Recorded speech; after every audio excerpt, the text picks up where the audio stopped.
Hello, Interloper here. As you may know, a new event has started in Rage of Bahamut. So today I'm going to talk a little bit about that and answer some questions. But first of all, I just want to say happy whatever holiday you celebrate. I would have made a video earlier if it hadn't been for Christmas, which is what I celebrate. And thankfully now I've gotten a chance to make a video on Christmas Day, actually. Well, it's past midnight, so it's not really Christmas anymore, but you get the idea. So, this event is going to be pretty familiar for a lot of people. For the very early players of Rage of Bahamut, you might recognize the Cyclops from the Cyclops event. I actually wasn't around for that, so nice to see a little bit of continuum here. But the event itself is very much like the past few events that have been going on. There are raid bosses, so to speak. You collect toy boxes to turn in, and like the snowflakes that we turned in with the last event, we turn in bells. So, first of all, I'm going to go through some cards that have been introduced that are tailored specifically for this boss event. We have Alice, the SS Rare, Santa's Elf High Rare, Humpty Dumpty, which I have to say is probably the weirdest card I've seen so far. I mean, I'm not really sure who would ever want Humpty Dumpty, seeing that he's really extremely ugly. But anyway, so we got some nice prizes here. An SS Rare. The White King makes another appearance. He was a boss in a previous event. Now you can get him as a card. Although, why you couldn't get him in that event is kind of a mystery. Then we got our, quote, fake SR. That's not really as strong as a normal SR. And, of course, Santa Claus. How could you have an event without Santa Claus? So, I'm going to skip through the rewards because I'm going to be going over that later on the wiki itself. Though I have to say, this is going to be a great event for just about anybody. If you get above 80,000th place, you get a card pack, which is pretty nice. So anyway, this is the screen. Very familiar. Take monster down. Oops. Quest or exchange bells. So I'm going to fast forward Clay Golem here. I'm going to fight it. There we go. You won! I don't really know what happened there, but it kind of fast forward. So you do kill the guy. Get takedown rewards. As you see, it's a box of toys, which is what you're collecting. Yellow bell, which you get to turn in. And then, of course, you could exchange the bells. So, unfortunately, the quest animations are recycled in the sense that the monsters are from previous quests. A little bit disappointing. But as you go, you get stuff, and you get to turn in your bells, and so on and so forth. So nothing exactly new, but I'm actually going to go over all the prizes in detail on the wiki, because everything's a lot more condensed here. So, actually it says coming soon, it already came. But there will be special cards that are introduced in this, such as Eagle, I guess it's called. Some pretty nice artwork here. And, oh my goodness, please don't make me pronounce this Faithuza? I don't know. Kind of has a bit of an Asian look to that. Then, special cards is Battle the Jolly Beasts. We already went over Alice, Santa's Elf, and Humpty Dumpty. I gotta say, that is extremely disturbing. He takes off his face, and I don't know how you can smoke a cigar when you have no face at all, but I don't know. Like I said, very, very weird card.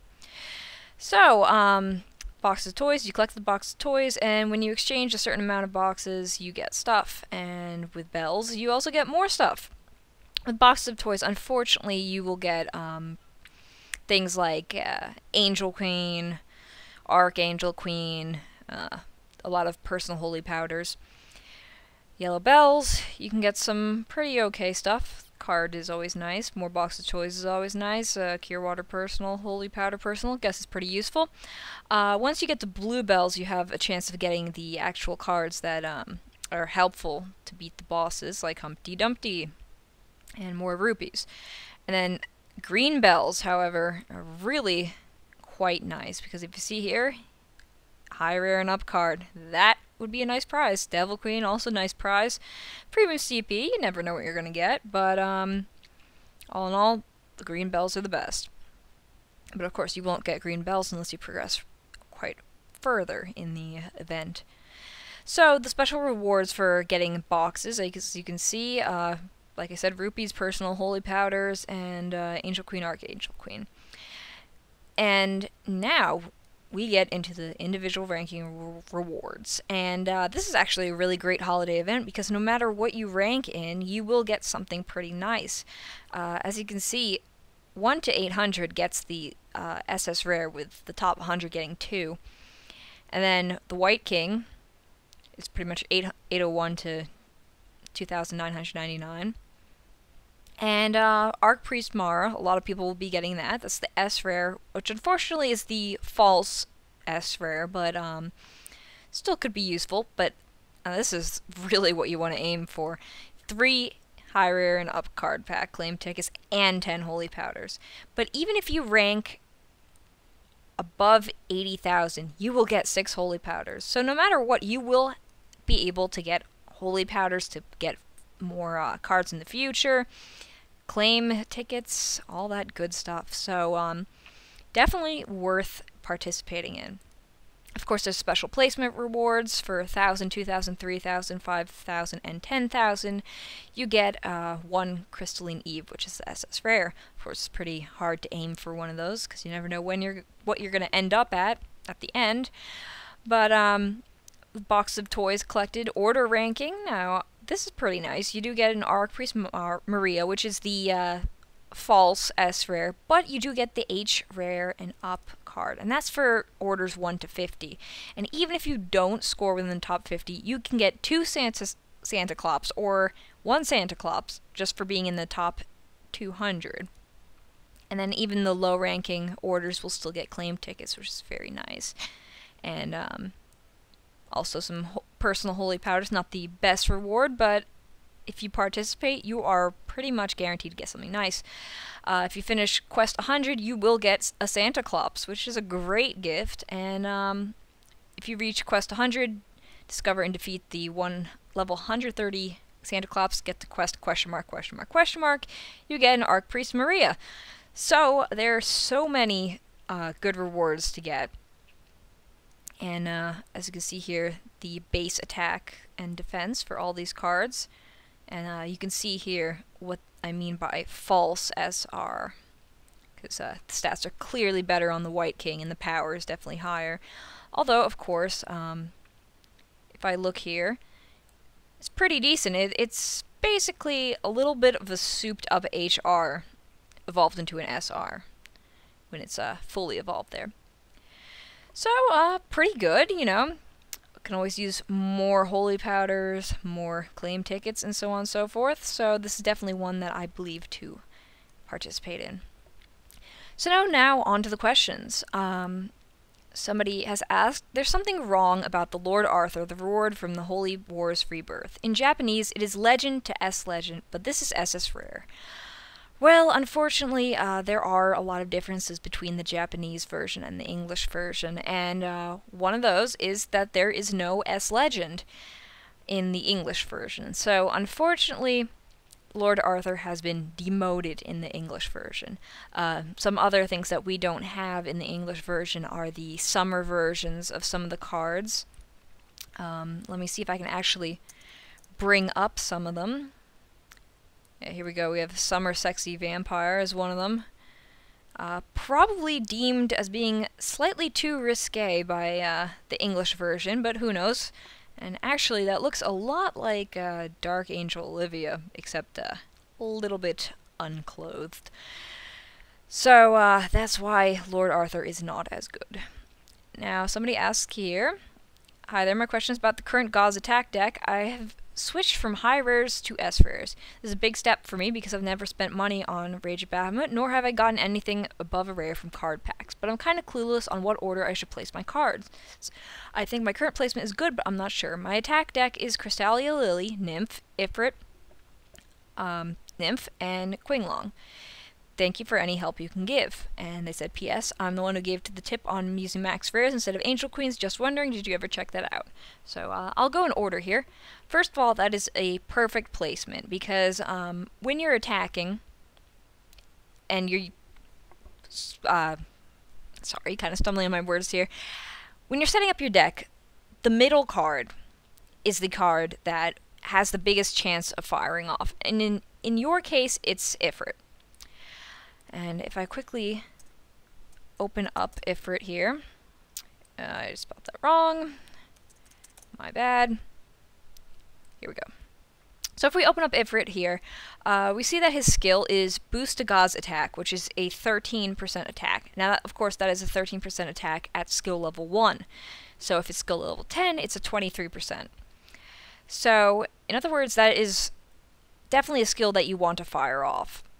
Now, Nymph, on the other hand, has a big boost to God's Attack and Defense. It's a dual-use card. And it has an 8%.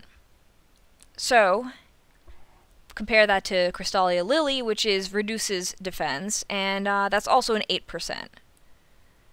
So, you can boost your attack by 8%, or you can lower your defense by 8%. It's kind of your choice, but since you have a God's deck that's got a pretty good attack, I mean, Ifrit's good, and so is Crystalia Lily. Nymph is dual use, so it's okay. I would personally recommend keeping them in this order because it kind of goes from Ifrit being the one that fires off the most, then the Nymph on the left, the Nymph on the right, Crystalia Lily, and then Qinglong. At least that's how I believe it is, but all I know is that the middle fires off the most, the closest to the middle goes second, and the outsides are last. So, since Nymph is a 8% attack boost, Crystalia Lily is a defense lowering thing, I think that this is a perfect setup, especially because Qinglong, you don't really want that to fire off because it only applies to that one card. And as for the question about whether or not I checked that out, unfortunately I didn't really get a chance because I'm currently taking a break from Rage of Bahamut. I just go on Rage of Bahamut to check out the events to be able to make these videos, and occasionally check the bazaar prices. So I haven't really been building my deck at all. So didn't really get a chance, but I will definitely do that in the future if I decide to get back into it. So Dick's Lover 1992, I'm sorry, that makes me laugh, asks, sorry for my previous question, I typed it wrong. I just want to type, should I sell my high rare cards or level up the skill to enhance other stronger cards' skills? Well, that really all depends on the high rare card you're talking about, because thanks to the whole market crash, a lot of high rare cards pretty much worthless. I mean, I sold a Chimera the other day that sold for 3 holy powders, and that's a card that used to be worth about 23 holy powders. So, let's say they had a pretty good card, maybe an SR evolved into an SSR. You could use an HR card that's worth a couple of holy powder to just enhance your card's skill. But if it's an HR that's kind of on the higher end of the spectrum, like, let's say Bloody Mistress, you definitely don't want to use that. It all really depends on the market price of the HR that you want to use to level up your card skill. If it's a treasure HR, like, you know, one that isn't evolvable, definitely use that. That's what most people do with them anyway. Another person asks, apparently they are my mom. Well, I didn't know my mom plays Rage of Bahamut, but they ask, should I use 170 holy powders to buy an SR Paladin skill 10? My answer to that is absolutely not. I literally just checked the bazaar today just to find out the price of an SR Paladin skill level 10, and the current price is 81 holy powder. So, unless you want to grossly overpay, pay nearly twice as much as you have to, I would definitely not spend 170 holy powder. I would spend more around 85. That's the average price of an SR Paladin skill level 10, and also it was a pretty good evolution. Someone else asks, why are defense cards more expensive than attack cards? Honestly, I don't know. I guess it really all depends on the realm. Because man cards, they've got a lot of defensive cards. So the defensive cards might be a little cheaper in the man realm, but I know that for demons is really more centered on attack. So, of course, defense cards are less plentiful. If you're talking about demons, defense cards are definitely worth a lot, and in most cases, more so than attack cards. So that might kind of be an answer, but it really is just reflective of what the card is. You know, a lot of cards, a lot of high rares even, there's a huge disparity between how good the defensive and attack stats are. So, of course, some HRs are going to be worth more than others. And then, of course, you have, you know, cards like, let me look up, Empusa, or whatever. I mean, come on. This card is completely worthless, yet people will pay so much for it just because it looks nice. So, really anything can control the worth of a card. Now, someone else asks down here, "Hi there, sorry for the bother, but I have a question regarding refund from Mobage.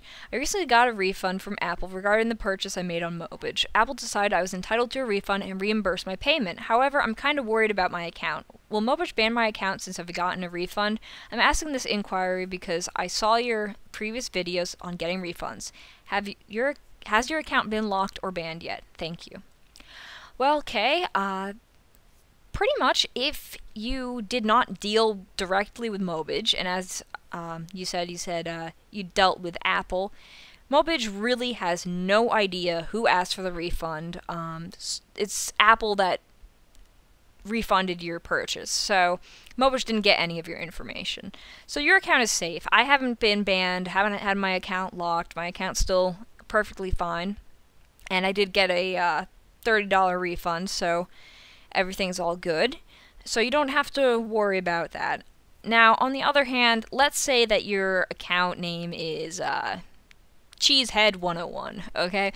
And you're on a forum, a Rage of Bahamut forum, and you say, "I got my money back, I got a refund."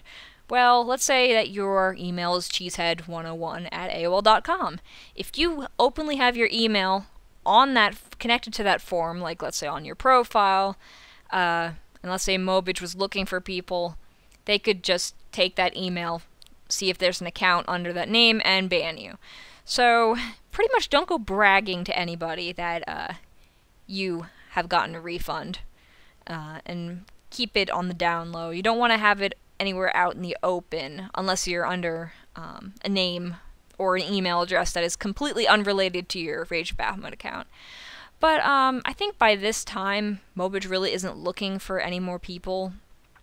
This was more of an issue back around the whole trade ban fiasco, and I'm sure they're way past that. They're not exactly hounding people out. So I don't really think you have anything to worry about. Just be happy that you got your money back, because a lot of people got turned down a few weeks after I posted that video. They were only giving refunds out for a certain amount of time. So anyway, that concludes the question and answer session. So, until the next event, see you next time.